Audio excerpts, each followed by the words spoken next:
Pernah terpikir bagaimana seharusnya rumah sakit dirancang dan dibangun agar tidak hanya fungsional, tapi juga berkelanjutan dan ramah lingkungan? Buku Metode Perencanaan dan Pembangunan Rumah Sakit Berkelanjutan karya Subrata Aditama dan Ralenta Umbing menawarkan jawaban lengkap untuk itu. Buku ini mengupas secara mendalam proses perencanaan rumah sakit mulai dari nol, dari pemilihan lokasi yang sesuai dengan tata ruang wilayah, hingga penyusunan site plan yang mempertimbangkan aksesibilitas, fasilitas pendukung seperti barak karyawan, sistem drainase, hingga jalan akses.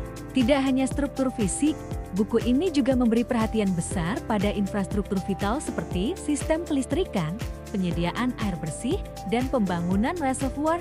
Hal ini penting untuk memastikan bahwa rumah sakit yang dibangun benar-benar siap menunjang layanan kesehatan yang optimal. Yang menarik, penulis menekankan pentingnya aspek lingkungan dalam proses konstruksi.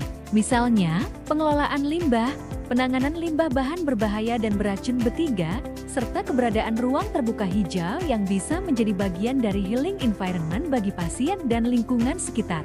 Ini menunjukkan bahwa rumah sakit bukan hanya tempat berobat, tetapi juga ruang sosial yang berpengaruh pada kesehatan masyarakat luas. Pada bagian akhir, buku ini membahas fase operasional rumah sakit setelah konstruksi selesai.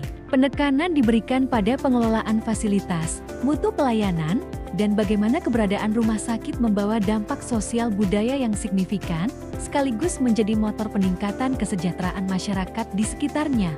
Buku ini sangat relevan untuk para arsitek, perencana, manajer rumah sakit, akademisi, hingga pembuat kebijakan di sektor kesehatan.